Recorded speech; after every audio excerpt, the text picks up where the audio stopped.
So hello guys, welcome back. I hope you all are doing well. So आज हमारा day 1 होने वाला है इस फुल स्टैक वेब डेवलपर की सीरीज़ का, जिसमें हम कवर करने वाले हैं बेसिक्स ऑफ एचटीएमएल। हम एचटीएमएल को उस लेवल से एकदम बेसिक से कवर कर रहे होंगे, उस लेवल तक जो कि हमको डे टू डे लाइफ में यूज़ हो रहा होता है एज अ वेब डेवलपर। सो चलिए स्टार्ट करते हैं। मैं हूँ कॉनन रिजवी। सो आप मुझे अपना बड़ा भाई समझ के इस चैनल को कर सकते हो सब्सक्राइब, क्योंकि मैं आपके लिए बहुत सारी कोर्सेस और गाइडेंस वाली वीडियो लाने वाला हूँ इन फ्यूचर। बट स्टार्ट करने से पहले, अगर आपने अभी तक इस चैनल की फुल स्टैक वेब डेवलपर की सीरीज़ को सेव नहीं किए हो, तो सबसे पहले जाओ उसको सेव करो, क्योंकि ये ऐसी प्लेलिस्ट है जो आपको एकदम बिगनर से एडवांस लेवल का फुल स्टैक वेब डेवलपर बना देगी। साथ में ही मैं जो जो चीज़ें अपनी लैपटॉप स्क्रीन में करूँगा, आप लोग भी अपना लैपटॉप निकालो, डेस्कटॉप के सामने बैठो, वीएस कोड ओपन करो और साथ साथ मिलके सारी चीज़ों को कवर करते हैं, जिससे आपके भी कंसेप्ट सारे क्लियर हो जाएंगे। सो चलते हैं हमारी लैपटॉप की स्क्रीन पे और स्टार्ट करते हैं हमारी फर्स्ट क्लास। सो ये है हमारा डे 1, जिसमें हम बात करेंगे एचटीएमएल की। तो जो एचटीएमएल का फुल फॉर्म होता है वो होता है हाइपर टेक्स्ट मार्कअप लैंग्वेज। इसको सर टिम बर्नर्स ली ने बनाया था, जो कि एक साइंटिस्ट थे।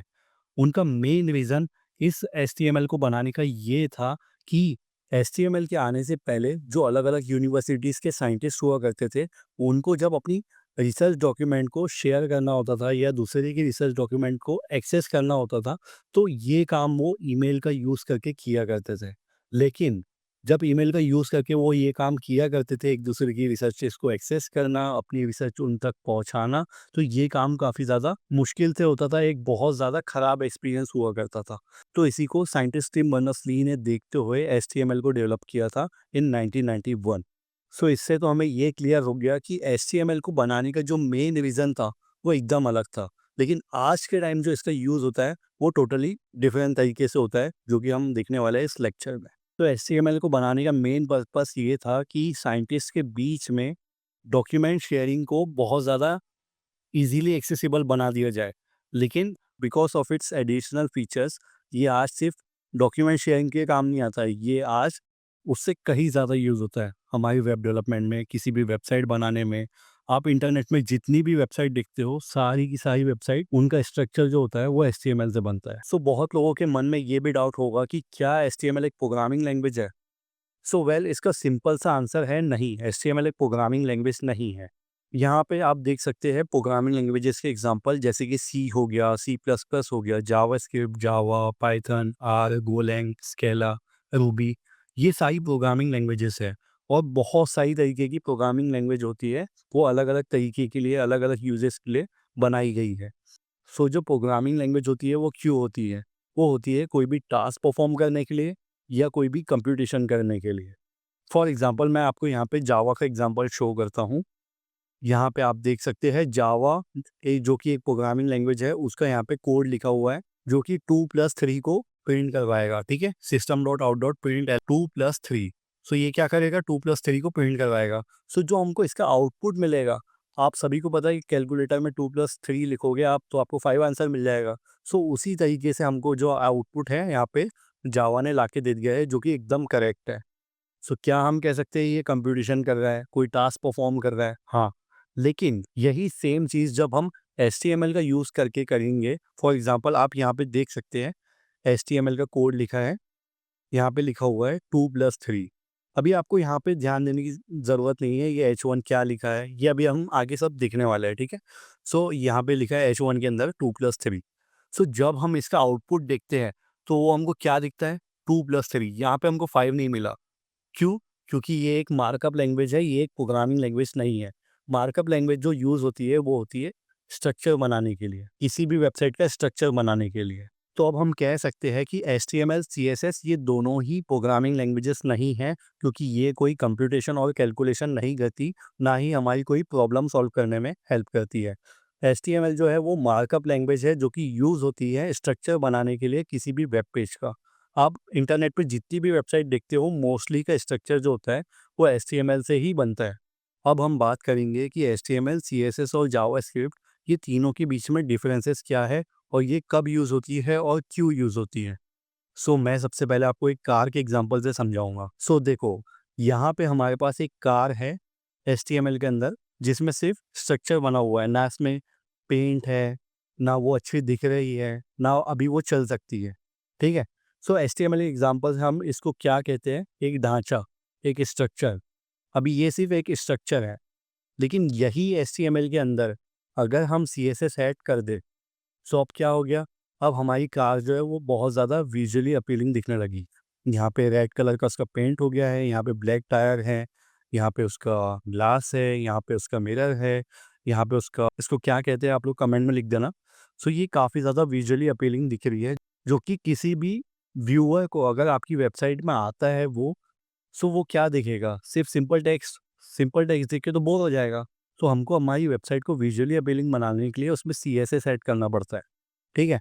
सो अभी हमारा स्ट्रक्चर बन गया, अभी उसमें पेंट हो गया ताकि वो विजुअली अपीलिंग दिखे। लेकिन अब क्या चाहिए, अगर आप चाहते हो कि ये जो कार है ये काम भी करे, क्योंकि अगर आप स्ट्रक्चर में पेंट करके रख दोगे लेकिन वो चलेगी नहीं तो वो किस काम की। सो यूज़र इंटरेक्टिविटी जो ऐड करता है वो करता है हमारा जावास्क्रिप्ट। सो इस कार के एग्जांपल से अगर हम समझे, सो इस कार के अंदर होता है गियर होता है, एक्सीलरेटर होता है, ब्रेक होता है, क्लच होता है, जिसकी वजह से हम इस कार को कंट्रोल कर पाते हैं। तो इसमें क्या इन्वॉल्व है, इसमें इन्वॉल्व है यूज़र इंटरेक्शन। जब भी यूज़र कुछ करता है तो उसका उसको कुछ आउटपुट मिलता है। सो इसी तरीके से हम कह सकते हैं कि जो जावास्क्रिप्ट होता है वो ब्रेन होता है हमारी वेबसाइट का। अब हम इसको अच्छे से वेबसाइट की एग्जांपल से देखेंगे, ठीक है। सो यहाँ पे जो HTML है, HTML से हमने क्या बनाया है, my name is Conan Rizvi and we are learning web development, ठीक है। सो ये क्या है, सिंपल सा टेक्स्ट है जो कि एकदम बोरिंग लग रहा है, बहुत ही घटिया लग रहा है। अब अभी आपको यहाँ पे बिल्कुल भी मज़ा नहीं आ रहा होगा। जैसे ही हम यहाँ पे CSS ऐड करते हैं, सो अब आप देख सकते हो कि यहाँ पे थोड़ा सा बॉर्डर बना हुआ है, बैकग्राउंड कुछ कलर दिया गया है। यहाँ पे जो हमारी टेक्स्ट का फॉन्ट है वो काफ़ी ज़्यादा अच्छा हो गया है, मतलब काफ़ी अच्छा दिख रहा है। अब हमारा फ़ॉन्ट भी जो है वो इटैलिक हो गया है। सो ये सारी चीज़ें किसकी वजह से पॉसिबल हुई? ये पॉसिबल हुई with the help of CSS। So CSS हमारी इस टेक्स्ट को थोड़ा-सा डिज़ाइन कर दिया है। बाकी लिखा ये भी सिंपल है, लेकिन ये इससे तो ज़्यादा ही बेटर दिख रहा है ना। तो कोई भी यूज़र जब हमारी वेबसाइट में आता है, उसको कोई विजुअली अपीलिंग चीज़ दिखती है, सो वो उसको नोटिस करता है, मतलब डायरेक्टली तो नहीं, लेकिन उसके सबकॉन्शियस माइंड में आएगा कि ये वेबसाइट कितनी ब्यूटीफुल है, ये ऐसा कुछ आता है, ठीक है। और जब हम अपनी वेबसाइट में जावास्क्रिप्ट ऐड करते हैं, सो आपने बहुत सारी वेबसाइट में जाके देखे होंगे, उसमें होता है डे मोड, नाइट मोड का बटन, या आप किसी रीड मोर बटन पे क्लिक करते हो किसी वेबसाइट पे, तो आर्टिकल एक्सपांड हो जाता है। सो इसमें क्या होता है, इसमें होती है यूज़र इंटरेक्टिविटी। आप जब भी रीड मोड के बटन में या नाइट मोड, डे मोड के बटन पे क्लिक करोगे, सो आपको कुछ उसका आउटपुट मिलेगा। आपको पता है कि कुछ ना कुछ तो होने ही वाला है, ठीक है। सो ये यूज़र इंटरेक्टिविटी पॉसिबल होती है with the help of JavaScript. So ये तीनों का कॉम्बिनेशन, HTML, CSS और जावास्क्रिप्ट, जब ये तीनों का कॉम्बिनेशन होता है तब एक हम बहुत ज़्यादा विजुअली अपीलिंग और इंटरेक्टिव डायनेमिक वेबसाइट बनाते हैं, ठीक है। सो आई होप आपको इतना क्लियर हो गया होगा। अब हम बात करेंगे कि MS डॉस आप सभी को पता है, माइक्रोसॉफ्ट डॉक्स। सो ये 1981 में लॉन्च हो गया था, HTML से 10 साल पहले। लेकिन फिर भी ये इतना फेमस नहीं हुआ जितना कि HTML हो गया। सो इसके पीछे का रीज़न क्या है? क्योंकि MS डॉस में भी हम सारी चीज़ें टेक्स्ट लिख सकते हैं, हम उसको ब्यूटीफिकेशन उसमें ऐड कर सकते हैं, उसको विजुअली अपीलिंग बना सकते हैं। लेकिन फिर भी HTML कैसे ज़्यादा पॉपुलर हो गया as compared to MS DOS? तो उसके पीछे का रीज़न ये है कि HTML जो है वो एक तो बहुत ज़्यादा लाइट वेट है, उसकी जो फाइल की साइज़ होती है वो बहुत ज़्यादा कम होती है। सेकंड रीज़न ये है कि वो किसी भी ब्राउज़र के साथ बहुत ईज़िली इंटीग्रेट हो जाता है। फॉर एग्ज़ाम्पल मोज़िला हो गया, फायरफॉक्स हो गया, क्रोम हो गया, ये हम सभी ने यूज़ किया है। सो इसके साथ बहुत ज़्यादा ईज़िली इंटीग्रेट हो जाता है हमारा HTML। हम HTML की हेल्प से डायनामिक वेबसाइट बना सकते हैं, ठीक है? हम काफ़ी कुछ कर सकते हैं HTML की हेल्प से, ठीक है? लेकिन MS डॉस में क्या-क्या चीज़ें हैं? MS डॉस में भी हम डॉक्यूमेंट बना सकते हैं, हम उसमें टेक्स्ट लिख सकते हैं, हम उसको विजुअली अपीलिंग बना सकते हैं। लेकिन इसमें क्या प्रॉब्लम होती है, इसमें जो फाइल का साइज़ है वो काफ़ी ज़्यादा लार्ज होता है। अगर हमने बहुत ज़्यादा टेक्स्ट उसमें डाल दिए सो फाइल का साइज़ बढ़ जाएगा, ठीक है? और इसमें सॉफ्टवेयर की डिपेंडेंसी भी होती है। हमको माइक्रोसॉफ्ट ऑफ़िस या कोई कंपैटिबल सॉफ्टवेयर या हार्डवेयर लगता ही लगता है इसको चलाने के लिए, ठीक है? और ये स्टैटिक भी होता है, मतलब हम इसमें उतनी चीज़ें नहीं कर सकते जितनी हम HTML में कर सकते हैं। अभी मैं आपको एकदम एग्जांपल से बताऊँगा। जो फर्स्ट मोबाइल फ़ोन इन्वेंट हुआ था, वो क्यों हुआ था? कॉलिंग के लिए। हम सब कॉलिंग के लिए यूज़ करते थे उसको पहले। लेकिन उसमें धीरे-धीरे करके फीचर्स आते गए, न्यू-न्यू फीचर्स। उसमें कैमरा आ गया, उसमें प्रोसेस ज़्यादा पावरफुल हो गया, जिसकी वजह से हम हेवी गेमिंग कर सकते हैं, पबजी खेल सकते हैं, एसफॉल्ट, ये सब गेम हम खेल सकते हैं। हम उसमें सोशल मीडिया चला सकते हैं और भी बहुत सारी चीज़ें हैं, जो आप कर सकते हो अपने फ़ोन में। So because of its additional features, अब जो हम HTML का यूज़ करते हैं, वो हम वेब डेवलपमेंट में इसलिए करते हैं क्योंकि हमको उसमें बहुत सारे ऐसे फीचर्स मिल जाते हैं, जो कि हमको MS DOS में नहीं मिल सकते। जैसे कि मैं आपको एक एग्ज़ाम्पल से बताता हूँ। फॉर एग्ज़ाम्पल, आप इंस्टाग्राम में एकदम न्यू यूज़र हो, ठीक है? आप वहाँ पे साइन अप करते हो। आप साइन अप करने के बाद में लॉगिन करते हो। आप किसी भी वेबसाइट पे जाओगे तो आपको वो लॉगिन या साइन अप करवाएगा, अगर उसको आपसे आपकी डिटेल्स चाहिए होगी तो। सो क्या ये काम आप MS DOS में कर सकते हो? किसी यूज़र की इन्फॉर्मेशन ले सकते हो? आप लॉगिन साइन अप करवा सकते हो? नहीं ना, क्योंकि HTML क्या करता है, HTML ये सारा इनपुट जो है ये बैकएंड में भेजता है। अगर आपका डेटा वहाँ पे बैकएंड में पड़ा होगा, अगर आपका अकाउंट ऑलरेडी क्रिएटेड होगा, सो वो आपको आपका सारा डाटा लाके आपकी स्क्रीन पे दे देगा। लेकिन अगर आपका अकाउंट नहीं होगा, तो भी वो चेक करेगा, नहीं होगा तो वो आपको न्यू अकाउंट क्रिएट करना बोलेगा। सो ये सारी जो पॉसिबिलिटीज़ है, ये पॉसिबल है HTML में, लेकिन ये MS DOS में नहीं है। सो इसलिए MS DOS पॉपुलर नहीं हुआ और HTML ने धूम मचा दी। सो आज के टाइम में जो HTML चल रहा है, वो HTML का वर्जन 5 चल रहा है। चलते हैं हमारी स्क्रीन में। आपने अभी तक के VS कोड डाउनलोड नहीं किए होंगे, सो इस वीडियो के डिस्क्रिप्शन में आपको VS कोड का लिंक मिल जाएगा, वो आप डाउनलोड कर लो। आपको वहाँ पे मैक का भी लिंक मिलेगा, विंडोज़ का भी लिंक मिलेगा, क्योंकि हम जितना भी कोड लिखने वाले हैं, जितना भी कुछ करने वाले हैं, सीखने वाले हैं, सब कुछ हम VS कोड में ही करेंगे। सो यहाँ मैं डेस्कटॉप पे आ गया। सबसे पहले मैं एक नया फ़ोल्डर बनाऊँगा, जिसमें हमारी सारी फाइल्स होगी। डेवलपमेंट, इसके अंदर मैं फ़ोल्डर बनाऊँगा डे 1 नाम से। ये मैंने फ़ोल्डर को ओपन किया। यहाँ मैं करूँगा सी मोर ऑप्शंस में। मैंने ऑलरेडी VS कोड डाउनलोड कर लिया हूँ, इसलिए मुझे यहाँ पे ऑप्शन आ रहा है। जब आप इंस्टॉल करोगे, तब वो आपसे पूछेगा इस ऑप्शन के बारे में, तो उसको भी टिक कर देना। सो आपको वो यहाँ पे दिखने लगेगा। मैं ओपन विथ VS कोड करता हूँ। ये हो गया VS code open. Yes, it is the author. यहाँ पे हमारा फ़ोल्डर ओपन है। यहाँ पे हम एक और न्यू फ़ोल्डर बनाएँगे, डे 1 नाम से। डे, ठीक है? यहाँ पे हमने एक फ़ोल्डर बना लिए हैं। हम इस पे राइट क्लिक करेंगे और एक और न्यू फाइल बनाएँगे, जो हमारी HTML फाइल होने वाली है। सो हम यहाँ पे लिखते हैं intro डॉट HTML। सो क्या आप मुझे ये बता सकते हो कि मैंने डॉट HTML क्यों लगाया हूँ और ये क्या चीज़ है? ये एक्सटेंशन है। अगर मैं डॉट HTML की जगह डॉट JS लगाता, तो ये जावास्क्रिप्ट की फ़ाइल बन जाती। लेकिन मुझे अभी HTML की फ़ाइल बनाना है, तो मैं यहाँ पे क्या लगाऊँगा? Dot HTML। आप देखते हो ना, जैसे कोई भी एंड्रॉयड ऐप होता है, तो उसके पीछे, ऐप के नेम के पीछे होता है डॉट APK। ऐसे ही कोई सॉफ्टवेयर आप इंस्टॉल करते हो, तो उसके पीछे होता है डॉट EXE। सो ये सारे एक्सटेंशन होते हैं किसी भी फाइल के। यहाँ पे मैंने HTML की एक फाइल बना लिया हूँ। मैं करता हूँ एंटर। यहाँ पे हमारी HTML की फाइल बन गई।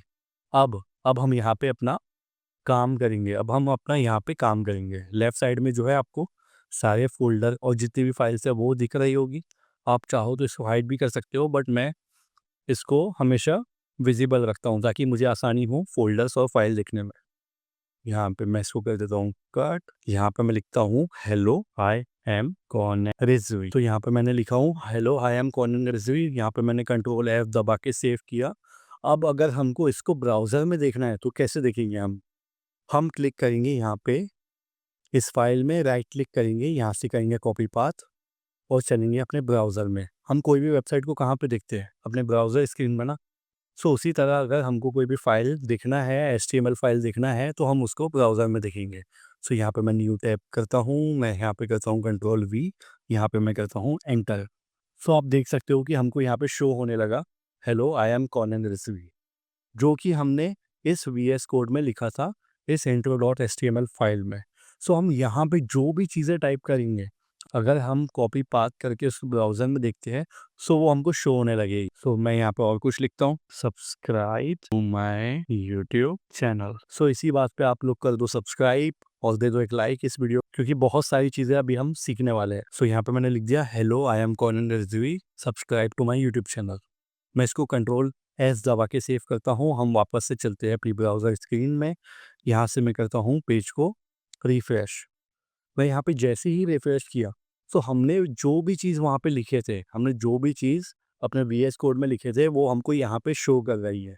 ठीक है, तो चलो इसको और ज़्यादा इसके साथ खेलते हैं, देखते हैं कि क्या क्या हम इसके साथ कर सकते हैं। सो यहाँ पे मैंने hello I am corner channel, I 24 years old and I love programming. ठीक है, सो अब हमने क्या किए, हमने एक फर्स्ट लाइन जो लिखे है hello I am Conan subscribe to my YouTube channel, उसके बाद हमने डायरेक्ट एक लाइन की स्पेस दी है। ये जो है ये पूरी लाइन की हमने स्पेस दी है, यहाँ पे कुछ भी नहीं है। उसके नीचे हमने लिखना चालू किए I am 24 years old and I love programming. ठीक है, सो ये भी हमने ब्रेक दे के लिखे हैं, हमने यहाँ पे भी ब्रेक दिए, हमने इसके बाजू डायरेक्ट से कंटिन्यू नहीं किए। लेकिन जब हम इसको सेव करते हैं और वापस से इसको चल के देखते हैं हमारी ब्राउज़र स्क्रीन में, सो जैसे ही मैं पेज को रिफ़्रेश करता हूँ, सो आप देख सकते हैं कि जो भी चीज़ें हमने लिखे थे, हमने यहाँ यूट्यूब चैनल के बाद से 2 लाइन ब्रेक कर दिए थे और हमने ये लाइन कंटिन्यू किए थे, I am 24 years old and I love programming. हमने ये दोनों सेंटेंस भी ब्रेक लेके लिखे थे, एक यहाँ से और एक यहाँ से। ये ब्रेक लेके लिखने के बाद भी ये एक के नीचे एक नहीं आया, ये उसके बाजू कंटिन्यू कर गया जितना भी टेक्स्ट लिखा था। सो यहीं पे आते हैं हमारे एचटीएमएल के एलिमेंट्स, जिसको बोलते हैं प्री डिफाइंड कीवर्ड्स। ये प्री डिफाइंड कीवर्ड्स ऐसे होते हैं कि हर कीवर्ड्स का अलग अलग मतलब होता है, जिसको अभी हम देखने वाले हैं। सो अभी आप जो भी चीज़ देखोगे उसको देख के आपको बिल्कुल भी डरने की ज़रूरत नहीं है, आपको कोई चीज़ याद नहीं करना है, आपको बस साथ साथ में आपको बस मेरे साथ साथ करना है और आपको सारी चीज़ें खुद ब खुद आ जाएगी। सो प्री डिफाइंड कीवर्ड्स को एचटीएमएल में एचटीएमएल टैग्स भी कहा जाता है। सो हमारे पास एचटीएमएल में 2 टाइप के टैग्स होते हैं। एक होते हैं जिसमें स्टार्ट टैग और एंड टैग दोनों होता है। स्टार्ट टैग और एंड टैग, ये दोनों टैग के बीच में हमारा कंटेंट होता है। हम यहाँ पे अपना नाम, हमको जो भी चीज़ लिखना होता है, हम ये दोनों टैग्स के बीच में लिखते हैं, स्टार्ट टैग और एंड टैग के नीचे। यहाँ से आपको ये समझ में आ गया कि एचटीएमएल के 3 पार्ट होते हैं, स्टार्ट टैग, एंड टैग और ये दोनों टैग के अंदर होता है हमारा कंटेंट। वो कंटेंट किसी भी टाइप का हो सकता है, वो पैराग्राफ हो सकता है, कोई टेक्स्ट हो सकता है नॉर्मल सा, कोई हेडिंग हो सकती है या कुछ हो सकता है, जिसको अभी हम देखने वाले हैं। चलते हैं वापस से वीएस कोड में। ये वीएस कोड आ गया। अब आपको क्या करना है, हम यहाँ से ये सारी चीज़ों को हटा देंगे, हम क्लिक करेंगे, हम शिफ्ट को होल्ड करेंगे और प्रेस करेंगे 1। ठीक है, सो और यहाँ से मैं कर दूंगा एंटर। अभी आपको यहाँ पे जो भी चीज़ें दिख रही है उसको देख के बिल्कुल भी डरने की ज़रूरत नहीं है, क्योंकि ये सारी चीज़ें हमने नोट्स में बहुत अच्छे से समझाई है और आपको किसी भी चीज़ को याद करने की ज़रूरत नहीं है। ठीक है, सो ये आप बस इतना समझ लो, ये जो डॉक टाइप एचटीएमएल लिखा है, इससे इस फाइल को पता चल गया कि अभी हम जो भी लिखने वाले हैं वो सब कुछ हम एचटीएमएल में लिखने वाले हैं। सो आपको ये सब याद करने की नीड नहीं है। अभी हम डायरेक्ट यहाँ पे देखने वाले हैं। सबसे पहले हम देखेंगे इस हेड टैग को। सो हेड टैग भी बिल्कुल इंसानों की तरह होता है, जो एकदम टॉप पे आता है। सो जो भी चीज़ें हेड टैग के अंदर होती है वो सबसे टॉप पे दिखाई देती है किसी भी वेब पेज पे। फॉर एग्जांपल यहाँ पे टाइटल टैग जो है, टाइटल टैग के अंदर लिखा हुआ है डॉक्यूमेंट। मैं इसको चेंज करता हूँ और लिखता हूँ यूट्यूब। मैं इसको यूट्यूब लिखता हूँ और मैं सेव करता हूँ। अब हम चलते हैं अपनी ब्राउज़र की स्क्रीन में। मैं ये पेज को यहाँ से करता हूँ रिफ्रेश। अब मुझे आप बताओ कि आपको यूट्यूब कहाँ पे दिख रहा है? यहाँ पे लिखा हुआ दिख रहा है, जो कि सबसे ऊपर है, हमारे टैब में लिखा हुआ दिख रहा है।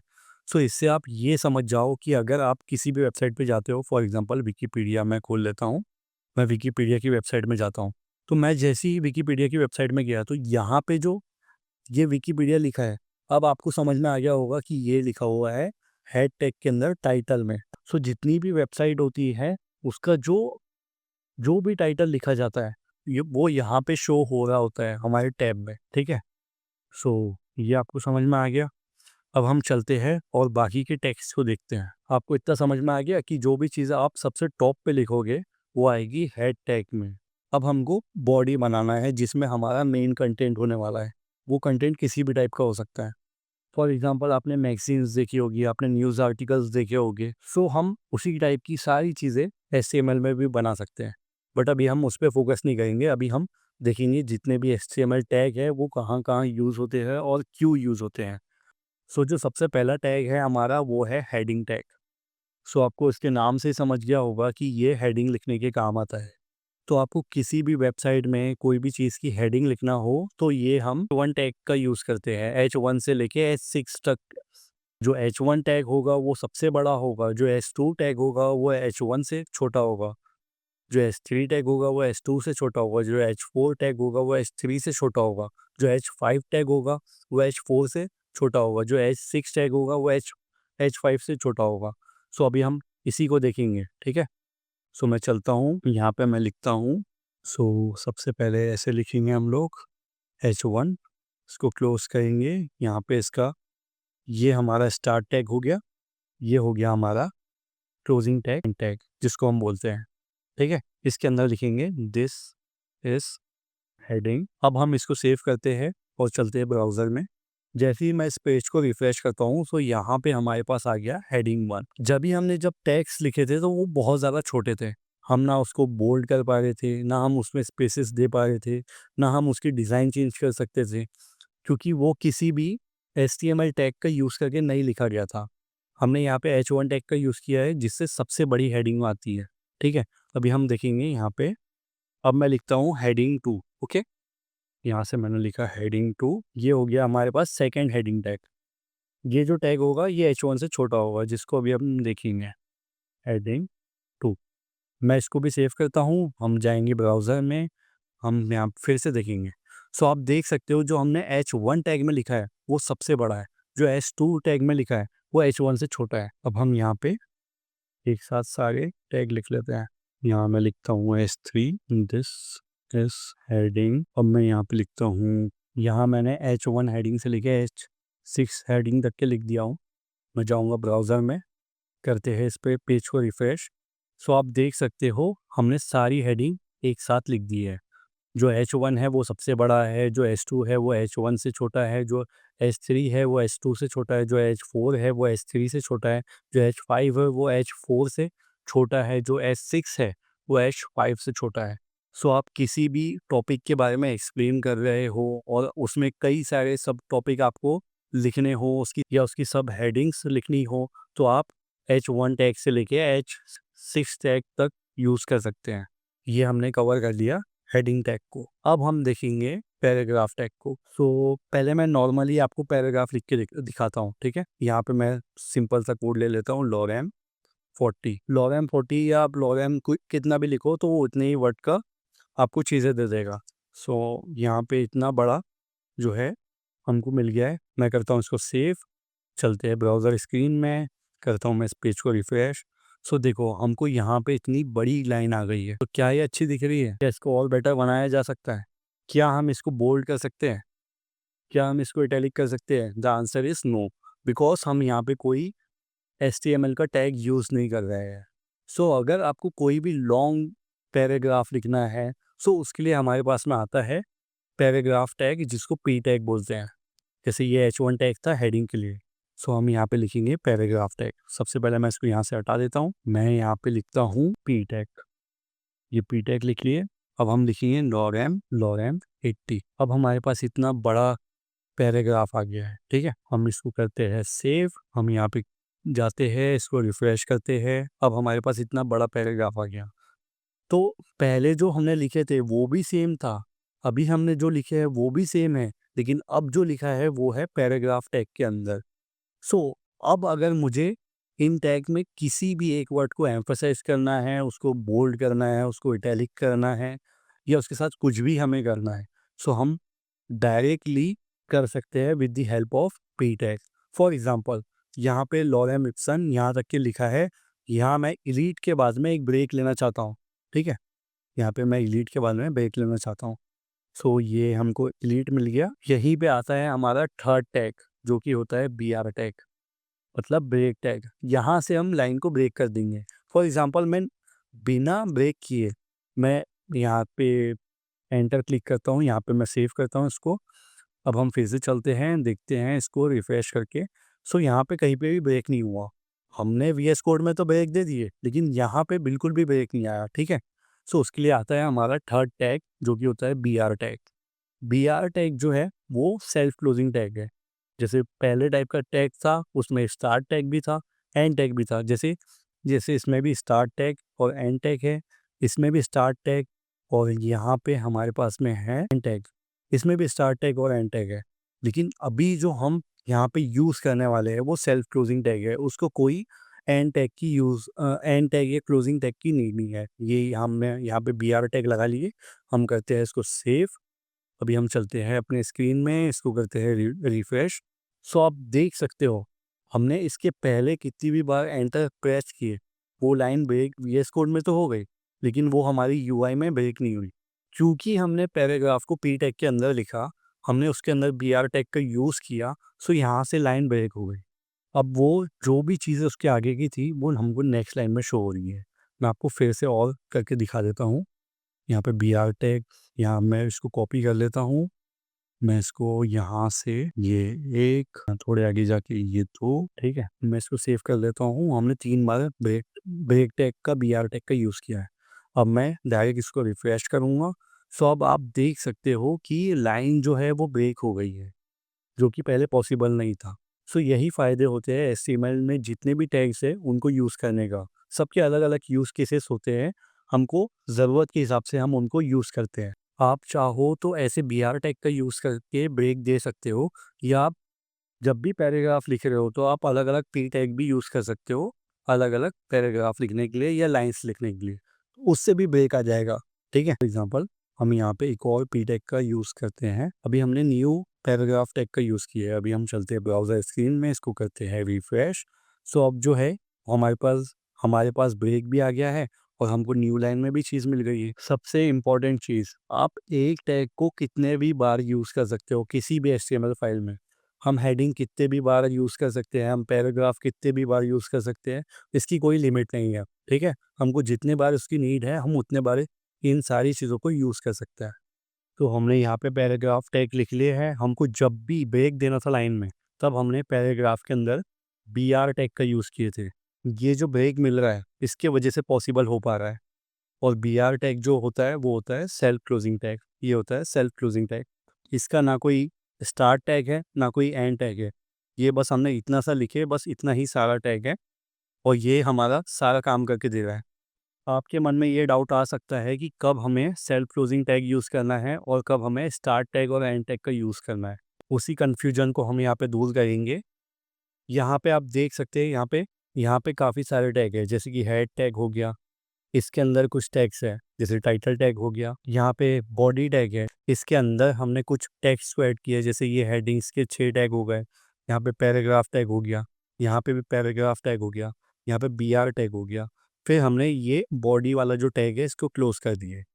सो ये जो टैग है बॉडी टैग, हमने इस टैग के अंदर इतने सारे टैग्स लिख लिए, ठीक है? इतने सारे टैग्स, हमने हेडिंग्स भी लिखे हैं, हमने पैराग्राफ भी लिखे हैं, हमने बी आर का भी यूज़ किए। सो ये जो बॉडी के अंदर जितने भी टैग्स हैं वो इसके चाइल्ड एलिमेंट्स हैं। वैसे ही यहाँ पे आपको हेडिंग टैग दिख रहा है, इसके अंदर एक टैग है जो कि है टाइटल टैग।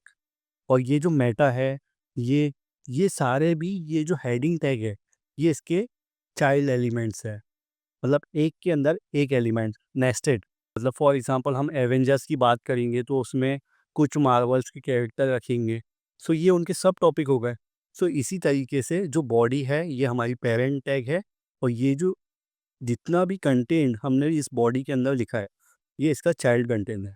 सो हम स्टार्ट टैग और एंड टैग वाले एलिमेंट्स तब यूज़ करते हैं जब हमारे टैग्स के बीच में कुछ कंटेंट आता है, कुछ चीज़ें आती हैं, ये चाइल्ड एलिमेंट्स होते हैं। बट जब भी हमको सेल्फ क्लोजिंग टैग यूज़ करना होता है, जैसे यहाँ पे बी आर टैग का हमने यूज़ किए हैं, सो यहाँ पे इसका कोई चाइल्ड एलिमेंट नहीं है, ना ही हमने इसके अंदर कोई कंटेंट लिखे हैं, ना कुछ है। सो ये अपने आप में ही एक टैग होता है, इसलिए ये सेल्फ क्लोजिंग टैग कहलाता है। ये जो अपना पर्पस है बहुत अच्छे से निभा रहा है। उसी तरीके से अब आपने बहुत सारे आर्टिकल्स में देखे होंगे कि जो मैगज़ीन्स होती है, आर्टिकल्स होते हैं, उसके बीच में एक सेक्शन को दूसरे सेक्शन से डिवाइड करने के लिए उसके बीच में एक लाइन होती है।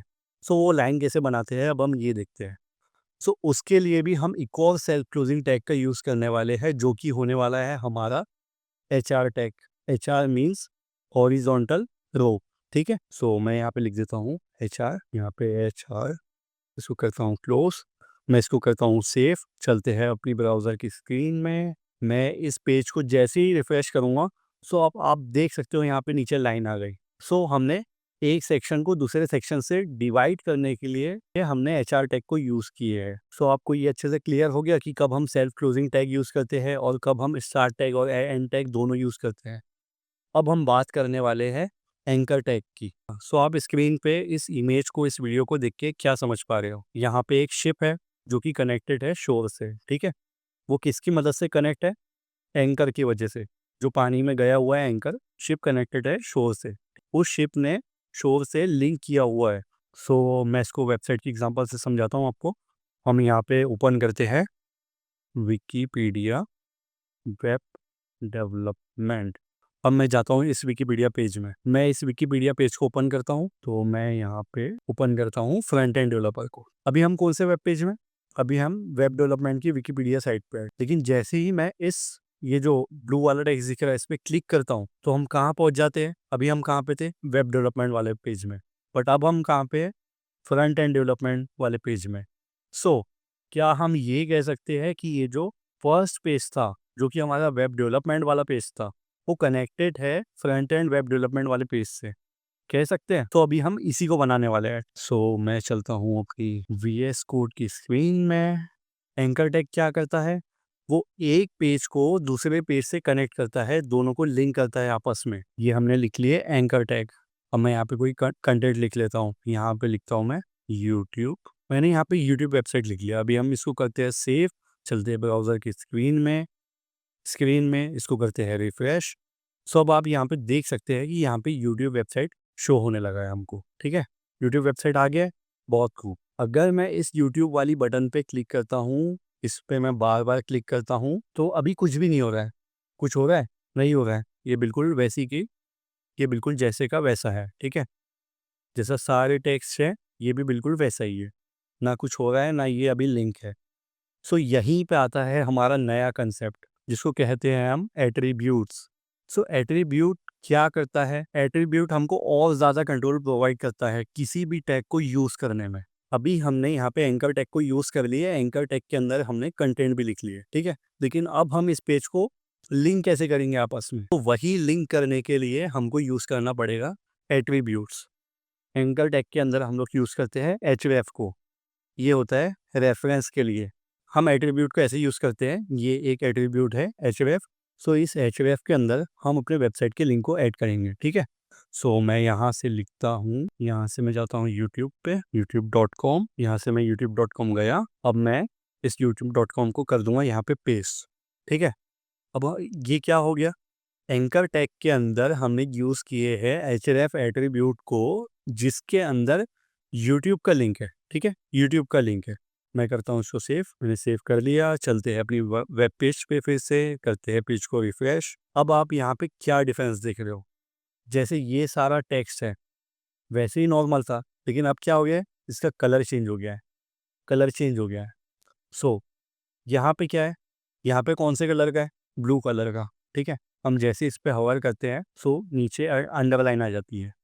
सिमिलरली हम जैसे ही इस पे यहाँ पे क्लिक करते हैं, सो हमको जो हैंड वाला कर्सर है वो शो होने लगता है। तो क्या अब हम कह सकते हैं कि ये पेज लिंक हो गया? अभी नहीं कह सकते, जब तक कि हम देखें ना। तो मैं इस पे करता हूँ क्लिक। अब ओपन हो गया है यूट्यूब, ठीक है। सो क्या हम कह सकते हैं कि हमने एंकर टैग का यूज़ करके उसके अंदर जो एट्रीब्यूट था उसमें यूट्यूब का लिंक लगाए, और हमने हमारे वेब पेज को कर दिए है लिंक विथ यूट्यूब। सो ये काम होता है एंकर टैग का। एंकर टैग एक पेज को दूसरे पेज से लिंक करता है, बट विदाउट href एट्रीब्यूट ये पॉसिबल नहीं है, ठीक है। आप लिंक नहीं कर सकते। फॉर एग्जाम्पल मैं आपको दिखा देता हूँ कि हम क्यों लिंक नहीं कर सकते, ठीक है। अभी मैं क्या करता हूँ, सिर्फ एक एंकर टैग लेता हूँ, उसके अंदर मैं वेबसाइट का लिंक डालूंगा, ठीक है। ये मैंने एंकर टैग ले लिया, यहाँ से मैंने href एट्रीब्यूट को हटा दिया। अब मैं यहाँ से करूँगा कॉपी लिंक। तो क्या लगता है क्या होगा? क्या लगता है क्या होगा? खुद ही देख लेते हैं ना। यहाँ से मैं पेज को करता हूँ रिफ्रेश। अब हमारे पास यहाँ पे जो टेक्स्ट में हमने लिंक लगाया था वो यहाँ पे लेफ्ट साइड में है, और जो हमने न्यू एंकर टैग लेके उसके अंदर लिंक पेस्ट किया था, क्या कुछ हो रहा है यहाँ पे? यहाँ पे मैं इसको क्लिक कर रहा हूँ, ये सिलेक्ट हो रहा है, लेकिन क्या ये लिंक खुल रही है? हमने लिंक तो पोस्ट कर दी है यहाँ पे, बट ये सारे टेक्स्ट के जैसे ही नॉर्मल है, लेकिन ये नॉर्मल नहीं है, क्योंकि इसमें हमने एंकर टैग के अंदर href एट्रीब्यूट का यूज़ किए है, जिसके अंदर हम किसी भी वेबसाइट का लिंक ऐड कर सकते हैं। यहाँ पे मैं क्लिक करता हूँ तो सेम टैब पे लोड हो रहा है, ठीक है, सेम टैब पे लोड हो रहा है।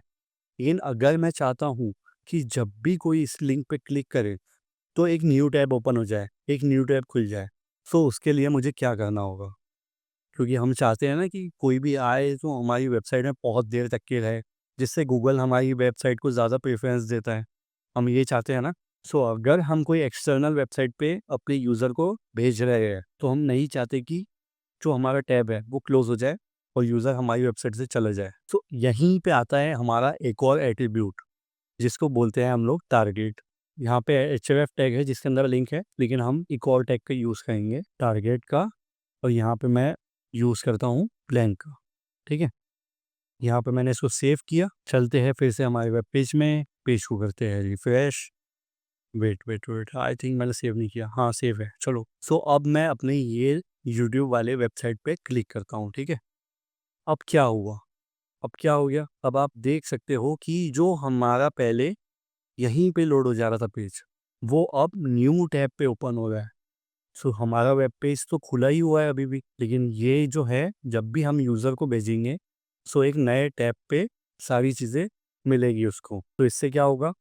इससे यूज़र हमारी वेबसाइट में देर तक के रहेगा और गूगल को भी हमारी वेबसाइट बहुत ज़्यादा पसंद आएगी। सो हमने यहाँ पे दो एट्रीब्यूट को समझ लिया, first is href and second is target. ठीक, टारगेट में हमने यहाँ पे ब्लैंक लिखे है। अगर मैं इसकी जगह सेल्फ लिख देता, सो बाय डिफ़ॉल्ट ये क्या करता, जो पहले हो रहा था ये वही करता। उसकी बाय डिफ़ॉल्ट वैल्यू थी सेल्फ। सेल्फ मतलब जिस टैब में जिस टैब में हमने एंकर टैग यूज़ किए हैं, उसी टैग में न्यू वेबसाइट, ये जो भी चीज़ें लिंक है उसी पेज में, उसी टैब में खोल दो। अगेन हम लोग आ गए हैं हमारे वेब पेज में। अब मैं एक नया टैब ओपन करता हूँ, ठीक है। हम सो यहाँ पे instagram.com खुल गया है, ठीक है। तो यहाँ पे आपको क्या शो हो रहा है? आप किसी भी वेबसाइट पे जाते हो, फेसबुक हो गया, गूगल हो गया, लिंक्डइन हो गया, हम सबसे पहले क्या करते हैं? अपनी डिटेल्स देते हैं ताकि हमारा जो अकाउंट है वो ओपन हो जाए। हमने इस क्लास के स्टार्टिंग में भी बात किए थे कि एमएस डॉस में ये सारी चीज़ें पॉसिबल नहीं है, और एचटीएमएल में हम अपनी जो भी डिटेल्स है वो डाल के, अगर हमारा अकाउंट किसी वेबसाइट पे बना हुआ है, सो हम उसको एक्सेस कर सकते हैं। तो यहाँ पे हमारे पास में क्या है? दो इनपुट बॉक्सेस, ठीक है। यहाँ पे एक इनपुट बॉक्सेस है जो कि email address, phone number, user name ये मांग रहा है हमसे। और सेकंड जो इनपुट बॉक्स है, ये हमसे क्या मांग रहा है? ये हमसे मांग रहा है पासवर्ड। तो अभी हम यही चीज़ बनाने वाले हैं, इनपुट बॉक्सेस। सो जो बॉक्सेस है वो क्या होते हैं? वो हमारी डिटेल्स को कलेक्ट करते हैं, ठीक है। जैसे यूज़र नेम हो गया, पासवर्ड हो गया, ये दोनों डिटेल्स को कलेक्ट करेंगे। वो कलेक्ट किसकी मदद से करेंगे? क्या इनपुट बॉक्स बनाना इनफ है? नहीं, हमको इनपुट बॉक्स के साथ में एक बटन भी बनाना पड़ेगा। जब हम सबमिट बटन पे क्लिक करेंगे, तो जो भी हमारा डेटा होगा जो कि उस इनपुट बॉक्स में लिखा होगा, वो सारा जाएगा बैकएंड में, और वो चेक करेगा कि अगर हमारा अकाउंट एग्जिस्ट करता है, सो हमको हमारा अकाउंट स्क्रीन पे ला के दो। अगर एग्जिस्ट नहीं करता है, सो हमको ये बता दो कि हमको न्यू अकाउंट बनाना है, ठीक है। अभी हम इतना नहीं बनाएंगे, अभी हम बस ये देखेंगे कि वो इनपुट बॉक्सेस कैसे बनते हैं और बटन कैसी बनती है, ठीक है। सो इनपुट बॉक्स बनाने के लिए आपको सबसे पहले फॉर्म टैग का यूज़ करना पड़ेगा। फॉर्म टैग, क्योंकि वहाँ पे हम डेटा कलेक्ट कर रहे हैं। जैसे होता है ना, आप फिज़िकली कोई फॉर्म फिल करते हो, उसके बाद उसको सबमिट करते हो। सो वही चीज़ को अभी हम वेब डेवलपमेंट में करेंगे, तो उसके लिए हमको फॉर्म टैग का यूज़ करना पड़ेगा। उस फॉर्म टैग के अंदर हमको इनपुट बॉक्सेस और जो भी हमारी सबमिट बटन होगी वो बनाना पड़ेगा। सो चलते हैं, बनाते हैं। ये आ गए हम हमारे VS कोड में। हमको यहाँ पे बनाना है एक फॉर्म। यहाँ पे मैं फॉर्म बना लेता हूँ, फॉर्म टैग। यहाँ पे हमारे पास ओपनिंग और क्लोजिंग दोनों फॉर्म टैग आ गए। अभी ये क्या हो गया? ये हमारा पेरेंट टैग हो गया, क्योंकि इसके अंदर अभी और चाइल्ड टैग आने वाले हैं जो कि होने वाले हैं इनपुट बॉक्सेस। इनपुट, यहाँ पे मैंने इनपुट बॉक्सेस बना लिया। इनपुट टैग जो होता है वो भी सेल्फ क्लोजिंग टैग होता है, क्योंकि उसके अंदर कोई कंटेंट आता है क्या? नहीं। हम कोई कंटेंट बना रहे हैं क्या? नहीं। हम क्या बना रहे हैं? एक बॉक्स। मैं इसको सेव करता हूँ, मैं चलता हूँ अपनी ब्राउज़र की स्क्रीन में, मैं पेज को करता हूँ रिफ्रेश। अब हमारे पास यहाँ पे क्या आ रहा है? हमारे पास यहाँ पे क्या आ गया? इनपुट बॉक्स आ गया, जो कि हमको चाहिए था। लेकिन इंस्टाग्राम, यहाँ पे मैं फिर से ओपन करता हूँ, यहाँ पे यही वाला इनपुट बॉक्स आ गया, ठीक है? लेकिन इसमें और ये वाले इनपुट बॉक्स में क्या डिफरेंस है? इसके अंदर पहले से ये लिखा हुआ है। ये क्या होता है? प्लेस होल्डर होता है। ये क्या होता है? प्लेस होल्डर होता है। ये जो फ़ोन नंबर, यूज़र नेम और ईमेल लिखा है, ये प्लेस होल्डर है। जबकि यहाँ पे हम कुछ भी टेक्स्ट लिखेंगे, सो ये गायब हो जाएगा, ये ऊपर चले जाएगा। लेकिन हमको यहाँ पे वही सेम चीज़ लाना है, तो हमको क्या करना पड़ेगा? देखो, यहाँ पे इनपुट बॉक्स हमने सिर्फ़ ये टैग का यूज़ करके बना लिया है, ठीक है? सिर्फ़ इतना इनफ है। यहाँ पे मैं पेज को करता हूँ रिफ्रेश, आप देख रहे हैं कि यहाँ पे इनपुट बॉक्स आ गया, ठीक है? यहाँ पे हम कुछ भी टाइप का टेक्स्ट लिख सकते हैं, ठीक है? बट ये अच्छी प्रैक्टिस नहीं मानी जाती। क्यों नहीं मानी जाती? हम जितना ज़्यादा स्पेसिफ़िक होके अपनी वेबसाइट, अपने वेब पेज को बताएँगे कि हम क्या इनपुट माँग रहे हैं, किस टाइप का डेटा हमको यूज़र से लेना है, उतना ज़्यादा बेनिफिशियल होता है किसी भी वेबसाइट में। तो इनपुट बॉक्स में हमारे पास में कौन-सा एट्रिब्यूट अवेलेबल होता है, जिससे हम टेक्स्ट को लिख पाएँ, जिससे हम और स्पेसिफिक होके अपनी वेब पेज को बता पाएँ कि हम जो यूज़र है, उससे कौन-सा डाटा ले रहे हैं। के लिए जो एट्रिब्यूट है वो है टाइप। सो मैं यहाँ पे लिखता हूँ टाइप, यहाँ पे मैं डेटा ले रहा हूँ। यहाँ पे देखो इतने सारे टाइप के आपके पास में टाइप है। सो हम यहाँ पे बटन नहीं ले रहे हैं, हम यहाँ पे चेक बॉक्स नहीं ले रहे हैं, हम यहाँ पे कलर नहीं ले रहे हैं, हम यहाँ पे डेट नहीं ले रहे हैं, हम क्या ले रहे हैं? यहाँ से टेक्स्ट, ठीक है? मैंने अभी एक्सटेंशन डाउनलोड किया हूँ, इसलिए ये सब आ रहा है, लेकिन आप हो सके तो एक्सटेंशन का यूज़ स्टार्टिंग में मत करना जब तक कि आप एक अच्छे कोडर ना बन जाओ, ठीक है? सो यहाँ से मैं करता हूँ सेव। अब हम यहाँ पे जो भी टेक्स्ट लिखेंगे, वो जो हमारा वेब पेज है, उसको अच्छे से पता होगा कि ये जो टाइप है, जो इनपुट आ रहा है, ये टेक्स्ट टाइप का आ रहा है, ठीक है? हमको सिर्फ़ टेक्स्ट नहीं चाहिए, हमको सिर्फ़ नंबर चाहिए। एबीसीडी कोई ना लिख पाए, सिर्फ़ नंबर लिखे। सो मैं यहाँ पे टाइप में नंबर डाल दूँगा। यहाँ पे तो हम अब भी टेक्स्ट लिख पा रहे हैं।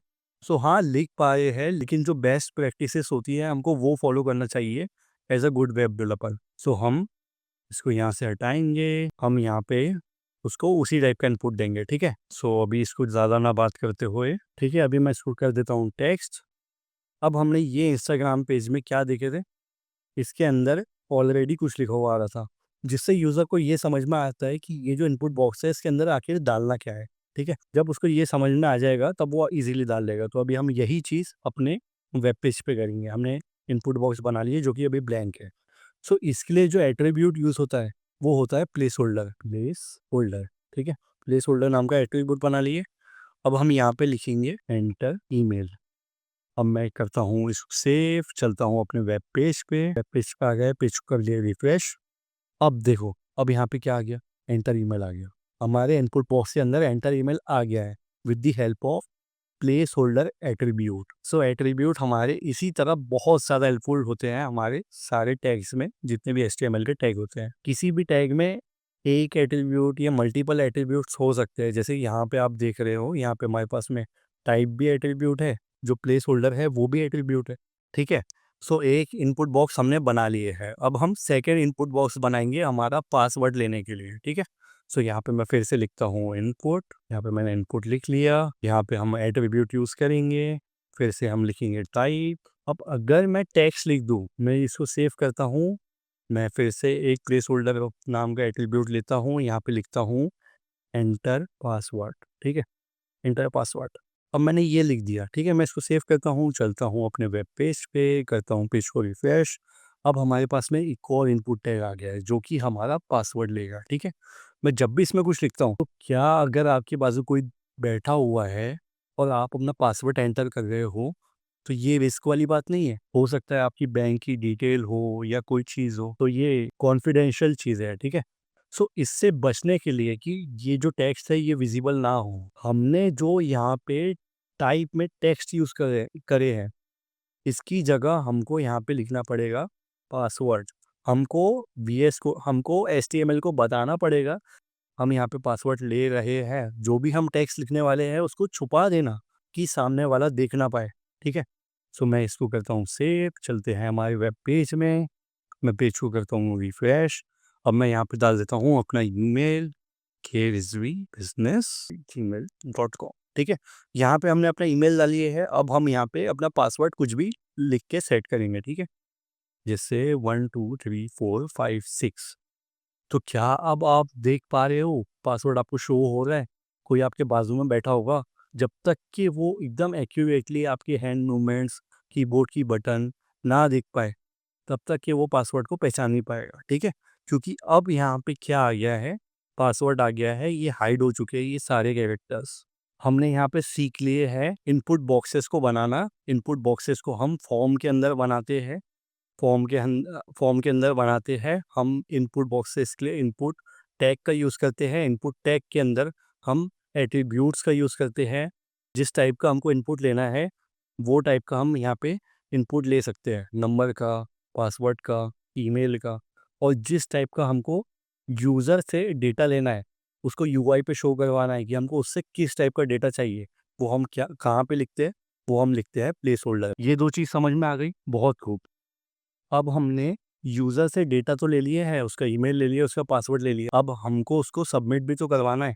सो उसके लिए हम फिर से इनपुट का यूज़ करेंगे। यहाँ पे मैं लिखता हूँ इनपुट, इनपुट यहाँ पे टाइप में सबमिट, यहाँ पे टाइप में सबमिट कर लिया। मैं इसको करता हूँ सेव, चलता हूँ अपने स्क्रीन में, मैं करता हूँ इसको रिफ्रेश। सो अब हमारे पास यहाँ पे क्या आ गई, बटन आ गई हमारे पास में यहाँ पे, ठीक है।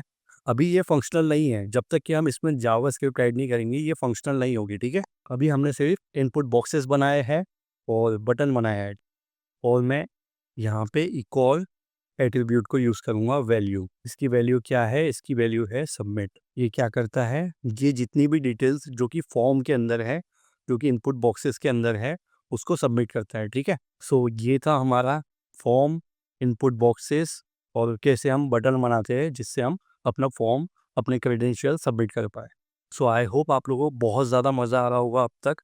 अभी तक के अगर आपने चैनल को सब्सक्राइब नहीं किया तो चैनल को कर लो सब्सक्राइब, और इस full stack web developer series की प्लेलिस्ट को कर लो सेव, और कर दो अपने फ्रेंड्स के साथ शेयर, ताकि उनका भी बेनिफिट हो और आपका तो हो ही रहा है। अब हम नेक्स्ट टैग की बात करेंगे जो कि होने वाला है लिस्ट टैग। हम लिस्ट बनाते हैं ना, चेक लिस्ट हो गई या कोई चीज़ की लिस्ट हो गई, फॉर एग्जांपल मार्वल की मूवीज़ की लिस्ट हो गई, ठीक है। जैसे iron man 1, iron man 2, iron man 3, Avenger 1, Avenger 2, और जितने भी एवेंजर है एंड गेम। सो अब हम लिस्ट बनाने वाले हैं with the help of LI tag. So list कैसे बनाते हैं अब हम वो देखेंगे। सो चलते हैं अपने वीएस कोड में, ये फॉर्म टैग के नीचे हम अपनी लिस्ट बनाएंगे, ठीक है। हम बनाएंगे मार्वल की मूवीज़ की लिस्ट। सो हमको जब भी लिस्ट बनाना है, सो लिस्ट जो होती है वो 2 टाइप की होती है। एक होती है अनऑर्डर्ड लिस्ट, यहाँ पे मैं कंट्रोल स्लैश दबा के कमेंट ऐड करूँगा। आप कोड में किसी भी पार्ट में कमेंट ऐड ऐड कर सकते हो, कंट्रोल और स्लैश दबा के, अगर आप विंडोज़ यूज़र हो। अगर आप मैक यूज़र हो, आपको कमांड स्लैश दबाना पड़ेगा। सो यहाँ पे मैं लिखता हूँ कमेंट, और for making list we have 2 types. First is unordered list. Unordered list, unordered list मतलब जो बुलेट पॉइंट्स होते हैं ना, ना उसमें कोई नंबर होता है, ना कोई सीक्वेंस होता है, वहाँ पे बुलेट पॉइंट होता है, मतलब कोई भी चीज़ को हम कहीं पे भी लिख सकते हैं। बट जो सेकेंड टाइप का हमारे पास में लिस्ट होती है, वो होती है ऑर्डर्ड लिस्ट, जिसमें 1 2 3 4 ABCD ये सब लिखा होता है। सो हमको जब भी अनऑर्डर्ड लिस्ट बनाना है, सो उसके लिए हम क्या यूज़ करेंगे, कौन सा टैग यूज़ करेंगे? हम यूज़ करेंगे UL tag. UL means unorder list, ठीक है, अनऑर्डर्ड लिस्ट। अब हम यहाँ पे लिखेंगे, फॉर एग्जांपल कोई चीज़ सीक्वेंस में नहीं है, जैसे कि आपका शेड्यूल हो गया, अनऑर्डर्ड लिस्ट के अंदर एल टैग का यूज़ करेंगे हमारी लिस्ट बनाने के लिए, एल टैग का यूज़ करेंगे। सो पहली चीज़ हम लिखेंगे स्लीप, ईट, मस्ती, लाइक, रिपीट, ठीक है। हमने यहाँ पे लिख लिए स्लीप, ईट, मस्ती, रिपीट, ठीक है। ये हमने अनऑर्डर्ड लिस्ट बनाया है एकदम फालतू सी, जो कि जिसका कोई सेंस नहीं है। सो ये कोई भी चीज़ जो है ये सीक्वेंस में नहीं है। मैं यहाँ पे इसको करता हूँ सेव, हम चलते हैं अपनी वेब पेज पे, पेज को करता हूँ मैं रिफ्रेश। सो देखो हमारे पास यहाँ पे क्या आ गई, हमारे पास यहाँ पे लिस्ट बन गई जो कि अनऑर्डर्ड लिस्ट है। हम इसको अनऑर्डर्ड क्यों कह रहे हैं? क्योंकि यहाँ पे आप देख रहे हो यहाँ पे बुलेट लगे हुए हैं, ठीक है। यहाँ पे कोई सीक्वेंस नहीं है, जैसे कि 1 2 3 4 ABCD या कोई भी सीक्वेंस। या रोमन नंबर में कोई सीक्वेंस। सो ऐसा कोई सीक्वेंस नहीं है, इसलिए हम इसको क्या कहते हैं, इसको कहते हैं हम अनऑर्डर्ड लिस्ट, जिसको यूएल टैग की हेल्प से बनाया जाता है। UL tag means unordered list tag. ठीक है, अब हम बनाने वाले हैं ऑर्डर्ड लिस्ट टैग।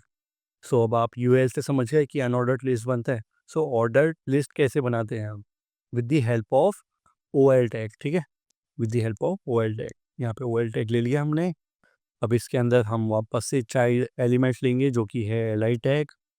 यहाँ पे मैं फिर से 4 एलिमेंट को ले लेता हूँ। ठीक है, अब अब हम यहाँ पे क्या करेंगे, यहाँ पे मैं लिखता हूँ आयरन मैन 1, यहाँ पे मैं लिखता हूँ आयरन मैन 2, यहाँ पे मैं लिखता हूँ आयरन मैन 3, यहाँ पे मैं लिखता हूँ आयरन मैन 4। सो क्या हम बोल सकते हैं कि ये जो सारी मूवीज़ का नाम हमने लिखे है ये सीक्वेंस में लिखे है। मैं इसको सेव करता हूँ।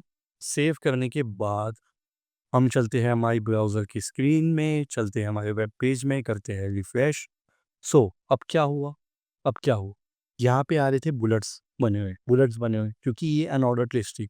लेकिन यहाँ पे जो ऑर्डर्ड लिस्ट बनी हुई है, यहाँ पे जो सारी चीज़ें सीक्वेंस में हमने बताई है, डिस्प्ले की है, एक्सप्लेन की है, सो ये बनी है with the help of O L tag, जो कि होता है ऑर्डर टैग। सो इसी तरीके से आप HTML का यूज़ करके ओ एल टैग या यू एल टैग से चीज़ें बना सकते हैं।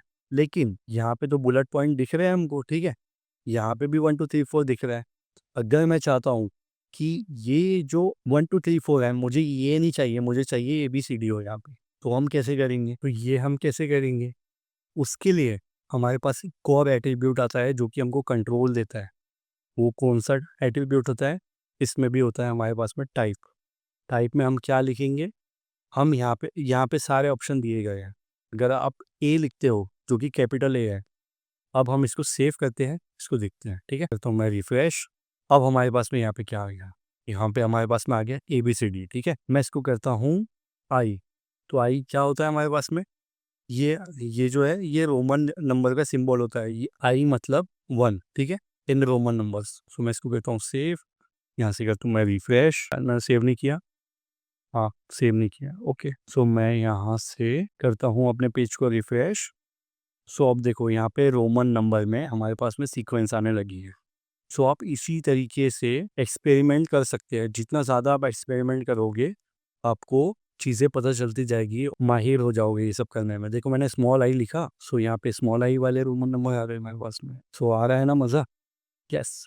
ओके, अब हम चाहते हैं कि हम लिस्ट के अंदर लिस्ट बनाएं। जैसे बहुत सारी चीज़ें होती है ना, फॉर एग्जांपल हमारे पास हो गई एक लिस्ट है, बॉलीवुड मूवी से एक लिस्ट है, उसके अंदर एक और लिस्ट होगी, एक हॉरर सेक्शन होगा जिसके अंदर पूरी हॉरर मूवी आएगी, एक कॉमेडी सेक्शन होगा जिसके अंदर पूरी फनी वाली मूवीज आएगी।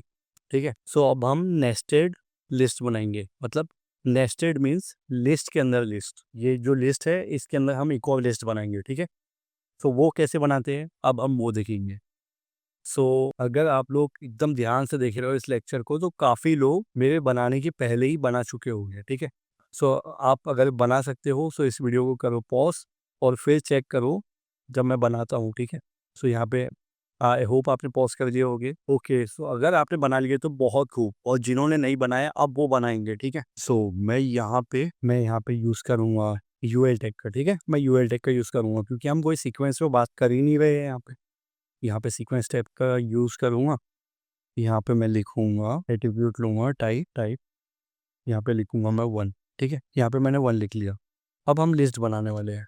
सो लिस्ट हम कैसे बनाएंगे, लिस्ट के अंदर लिस्ट बनाने वाले हैं ना, तो अभी हम क्या करेंगे, हमको यहाँ पे लिस्ट बनाना है, 2 लिस्ट बनाना है। एक होगी बॉलीवुड की मूवीज़, एक होगी हॉलीवुड की मूवीज़। सो यहाँ पे मैं लेता हूँ एल आई टैग, इसके अंदर लिखता हूँ मैं बॉलीवुड। ठीक है, बॉलीवुड लिख लिया मैंने। अब हमको इसी बॉलीवुड के अंदर हमारी बॉलीवुड की मूवीज डालना है। ठीक है, सो उसके लिए हम क्या करेंगे, उसके लिए हम इसी एल आई टैग में, ये जो एल आई टैग दिख रहा है, इसी एल आई टैग में एक और फेस से यूएल टैग बनाएंगे। यहाँ पे हम लेंगे L I tag, UL tag बनाएंगे, इसमें देंगे थोड़ी सी स्पेस। तो देख सकते हो आप, ये जो एल आई टैग है बॉलीवुड वाला, इसी के अंदर हम यूएल टैग को फिर से लिख रहे हैं। ठीक है, नेस्टेड लिस्ट बनाने के लिए हम यहाँ पे लिखते हैं एल आई टैग, 3 बार इसको लिख लेते हैं। सो यहाँ पे मैं लिख लेता हूँ तारे ज़मीन पर, यहाँ पे मैं लिख लेता हूँ बजरंगी भाईजान, यहाँ पे मैं लिख लेता हूँ 3 इडियट्स। ठीक है, यहाँ पे हमने एक नेस्टेड लिस्ट को बना लिया है। अब इसको सेव करते हैं, इसको देखते हैं। ठीक है, इसको करते हैं सेव, चलते हैं ब्राउज़र की स्क्रीन में, करते हैं रिफ्रेश। सो अब आप देख सकते हो ये एक बॉलीवुड वाली लिस्ट है जिसके अंदर हमने एक और लिस्ट बनाया है बॉलीवुड मूवीज़ का। सिमिलरली अब हम क्या करेंगे, इसी के नीचे हम हॉलीवुड मूवी सेट करेंगे, नेस्टेड हॉलीवुड मूवी सेट करेंगे। ठीक है, सो जैसे हमने इस एलआई टैग के अंदर ये सारी चीज़ें लिखे हैं, नेस्टेड एलिमेंट बनाए हैं, उसी तरीके से हम फिर से एक और एलआई टैग लेंगे। ठीक है, एक और एलआई टैग लेंगे, यहाँ पे हम लिखेंगे हॉलीवुड, यहाँ पे हॉलीवुड लिख लिए। अब हम देंगे वापस से स्पेस, हम फिर से बनाएंगे यूएल टैग के अंदर हम बनाएंगे 3 मूवीज़। ओके, सो यहाँ पे लिखेंगे बैटमैन, यहाँ पे लिखेंगे आयरन मैन, यहाँ पे लिखेंगे स्पाइडरमैन।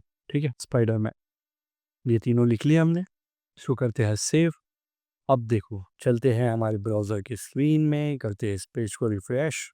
सो अब देखो, हमने यहाँ पे नेस्टेड लिस्ट बना ली है। ऊपर हमने कौन सी लिस्ट बनाई थी, एकदम नॉर्मल सी, लेकिन हमने यहाँ पे क्या बना लिया है, नेस्टेड लिस्ट बना ली है।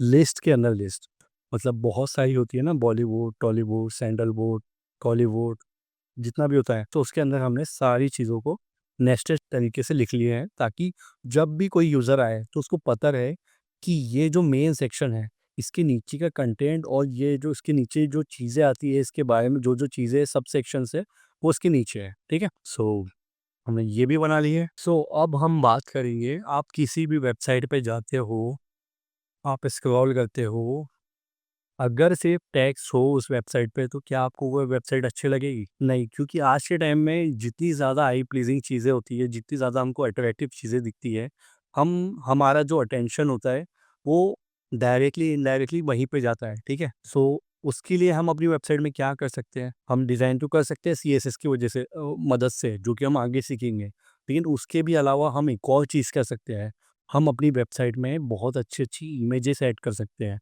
सो वो कैसे करते हैं अब हम देखने वाले हैं। ठीक है, सो आपने अभी तक बहुत सारी वेबसाइट्स देखे होंगे, सब में इमेजेस होती है। ठीक है, तो जो एक इमेज होती है किसी भी वेबसाइट में, इमेज स्पीक्स थाउजेंड्स वर्ड। ठीक है, अपनी वेबसाइट में शो करना इंपॉर्टेंट होता है, ताकि पता रहे लोगों को कि हाँ इस बारे में वेबसाइट है। सो अब देखते हैं कि कैसे हम अपनी वेबसाइट में इमेज ऐड कर सकते हैं।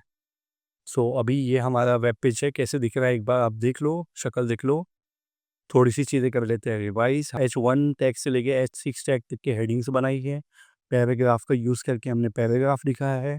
BR टैग की वजह से हमने नेक्स्ट लाइन पे जंप किए हैं। यहाँ पे एंकर टैग की वजह से हमने एक पेज को दूसरे पेज से लिंक किया है विद द हेल्प ऑफ। और फॉर्म टैग के अंदर हमने इनपुट टैग का यूज़ करके ये इनपुट बॉक्सेस बनाए हैं। हमने यूएल टैग का यूज़ करके अनऑर्डर्ड लिस्ट बनाई है। हमने ओएल टैग का यूज़ करके अनऑर्डर्ड लिस्ट बनाई है। हमने हमने यूएल टैग के अंदर लिस्ट बना के फिर से यूएल टैग का यूज़ करके उसके अंदर लिस्ट बना के नेस्टेड नेस्टेड लिस्ट बनाई है। हमने यहाँ पे भी सेम किया है। अब हम करने जा रहे हैं इमेज ऐड अपनी वेबसाइट पे। सो इमेज ऐड करने के लिए जो हमारे पास टैग आता है HTML में, वो होता है हमारा IMG टैग। ठीक है, वो होता है हमारा IMG टैग। IMG टैग की हेल्प से हम अपनी वेबसाइट में इमेज ऐड करते हैं। सो मुझे ये चाहिए यार, मुझे ये दिलाने में हेल्प कर दो। सो चलो इमेज टैग का यूज़ करते हैं, जो कि अगेन सेल्फ क्लोजिंग टैग होने वाला है, क्योंकि उसके अंदर कोई कंटेंट नहीं होगा, ना उसके अंदर कोई चाइल्ड एलिमेंट होगा। ठीक है, उसके अंदर बस हम इमेज ही तो डालेंगे, वो कोई टेक्स्ट कंटेंट थोड़ी ना है। यहाँ से लिखते हैं हम IMG, मैं करता हूँ स्पेस। हमने IMG तो लिख ली है, जो कि ये जो है इमेज जो है, जो IMG है, ये सेल्फ क्लोजिंग टैग है। हमने IMG तो लिख ली है। अब हम डायरेक्ट या कोई वेबसाइट से कोई गोल्डन प्ले बटन, ठीक है, मैं गोल्डन प्ले बटन यहाँ पे लाता हूँ और मैं करता हूँ, मैं जाता हूँ इमेजेस में जाने के बाद मैं करता हूँ इस पे राइट क्लिक, मैं करता हूँ कॉपी लिंक। ठीक है, कॉपी लिंक, मैंने यहाँ से कॉपी लिंक कर लिया। मैं कर देता हूँ यहाँ पे पेस्ट। तो क्या मुझे बताओ ये शो होगा मुझे मेरी वेबसाइट पे? होना चाहिए, हो भी सकता है, अगर आपको पता नहीं है तो हो सकता है, ठीक है? लेकिन मैं मज़ाक कर रहा हूँ, ये नहीं हो सकता, ठीक है? क्योंकि हम इस पेज को जब रिफ्रेश करेंगे, तो हमारे पास यहाँ पे कुछ भी नहीं आएगा। जबकि हमने यहाँ पे इमेज का लिंक तो ऐड किए थे, हमने पेज को भी सेव किए लिंक डालने के बाद, उसके बाद भी हमको कुछ नहीं शो हुआ। सो उसके लिए हमारे पास में एट्रीब्यूट आता है एसआरसी। एसआरसी का फुल फॉर्म होता है सोर्स। मतलब जो हमको इमेज यूज़ करना है वो कौन से सोर्स से आ रही है, वो कौन से लिंक से आ रही है। हो सकता है वो फाइल आपके लोकल सिस्टम में पड़ी हो, तो हम उस फाइल का एड्रेस, लोकल सिस्टम का एड्रेस डाल के भी हम चीज़ों को ऐड कर सकते हैं।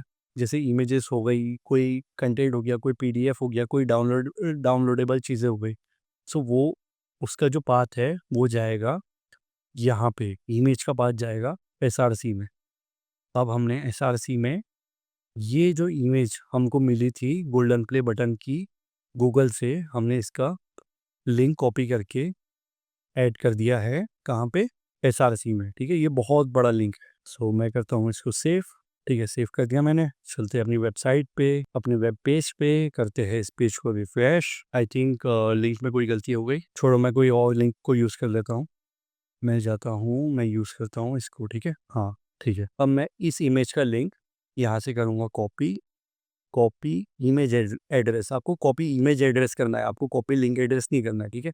कॉपी इमेज एड्रेस यहाँ पे करना है एसआरसी में पेस्ट, ठीक है? हमने इसको पेस्ट कर दिया, ठीक है? अब हम चलते हैं अपनी वेबसाइट में, वेब पेज में, करते हैं पेज को रिफ्रेश। सो अब आप देख सकते हैं यहाँ पे हमारा गोल्डन प्ले बटन आ गया है, जो कि हमको 2-3 साल में हम अचीव करने वाले हैं, ठीक है? तो बहुत खूब, हमने यहाँ पे इमेज भी ऐड कर दी है। बट फॉर एग्ज़ाम्पल किसी रीज़न से आपके जो बैकएंड है या आपकी फाइल से कोई इमेज डिलीट हो जाती है। फॉर एग्ज़ाम्पल यहाँ पे जो इमेज का लिंक है उसी के वजह से हमको हमारे वेब पेज पे इमेज शो हो रही है। सपोज़ यहाँ से मैं ये मिटा देता हूँ, ठीक है? मैंने इतना मिटा दिया। अब क्या हो गया है? अब हो गई है इस लिंक में गड़बड़। गड़बड़ क्या हुई है? हमने जो लिंक से हमको इमेज शो हो रही थी, हमने उसी इमेज में कुछ लेटर्स को हटा दिए। अब हम चलते हैं वेब पेज में, करते हैं पेज को रिफ्रेश। सो देखो अब क्या हुआ, अब यहाँ पे क्या हुआ? अब यहाँ पे आपको एक इमेज का आइकन दिख रहा है जो कि टूटा हुआ है, जो कि ब्रोकन है। अब हम इसको एक यूज़र के नज़रिए से देखेंगे। आपकी वेबसाइट में कोई आता है, आपकी वेबसाइट में काफ़ी सारी इमेजेस हैं, काफ़ी सारे टेक्स्ट हैं। सो टेक्स्ट से चीज़ें समझ में आती है। लेकिन एक्चुअल में अगर कोई इमेज वहाँ पे मिसिंग होगी, तो क्या जो आपका व्यूअर होगा उसको पता चलेगा कि यहाँ पे क्या था या किस बारे में बात की गई थी? नहीं पता चलेगा, क्योंकि आपके लिंक में तो हो गई है गड़बड़, ठीक है? आपकी लिंक में तो हो गई है गड़बड़। मैं इसको यहाँ से ठीक कर लेता हूँ। यहाँ से मैंने इसको ठीक कर लिया, फिर से दिखाता हूँ आपको। ये वापस से हमारी इमेज आ गई है, ठीक है? लेकिन हम यहाँ से कोई गड़बड़ करेंगे तो वो इमेज चले जाएगी। सो भले ही इमेज हमारी वेबसाइट से चले जाए, लेकिन जो हमारा यूज़र है उसको पता रहना चाहिए कि यहाँ पे क्या था। सो उसके लिए ही हमारे पास में एक और एट्रीब्यूट आता है आईएमजी टैग में, जिसको हम बोलते हैं Alt. Alt means alternative. Alternative मतलब अगर इमेज शो नहीं हो रही है, सो ये जो टैग्स हम अल्टरनेटिव एट्रीब्यूट के अंदर लिखने वाले हैं, इसको शो कर दो। सो यहाँ पे हम लिख देंगे गोल्डन प्ले बटन, ठीक है? गोल्डन प्ले बटन कर दिया हमने यहाँ से। अब हम यहाँ पे थोड़ी बहुत चीज़ें डिलीट कर देंगे उस लिंक की जहाँ से इमेज आ रही थी, ताकि हमको ब्रोकन इमेज शो हो, ठीक है? अब मैं अभी यहाँ पे ब्रोकन इमेज शो हो रही है क्योंकि अभी हमने रिफ्रेश नहीं किया। मैं पेज को करता हूँ रिफ्रेश। सो अब हमारे पास में यहाँ क्या आ रहा है? हमारे पास में यहाँ गोल्डन प्ले बटन लिखा हुआ आ रहा है। सो क्या वेबसाइट में यूज़र आएगा, उसको कोई ब्रोकन इमेज दिखेगी जो कि बाय मिस्टेक कहीं डिलीट हो गई हो या उसका लिंक चेंज हो गया हो? जब एल टेक्स्ट देखेगा, सो उसको समझ में आ जाएगा कि यहाँ पे गोल्डन प्ले बटन की इमेज थी, लेकिन वो उसका लिंक जो है वो ब्रोक हो गया, सो वो अब नहीं दिख रही है, ठीक है? तो ये हमारी गुड प्रैक्टिस होती है एचटीएमएल में एल टैग को यूज़ करने की इमेज टैग में। सो इस वीडियो के डिस्क्रिप्शन में जाओ, वहाँ पे आपको असाइनमेंट दिया गया है, वहाँ से जाओ, असाइनमेंट को समझो, असाइनमेंट को करो, और आपको एक गूगल फॉर्म दिया गया है, उसमें जाके पेस्ट कर दो। अगर आपने असाइनमेंट नहीं किए हो, सो नेक्स्ट वीडियो में हम उसी असाइनमेंट को करने वाले हैं जो मैंने इस वीडियो में दिया हूँ, ताकि जो भी हमारा जितना भी कोर्स होने वाला है सारा प्रैक्टिकल होने वाला है, तो सब कुछ इम्प्लीमेंट हो। मैं ऐसा नहीं चाहता कि आप सिर्फ देखो समझो और निकल जाओ। कल को जाके आप किसी और की वीडियो देखो।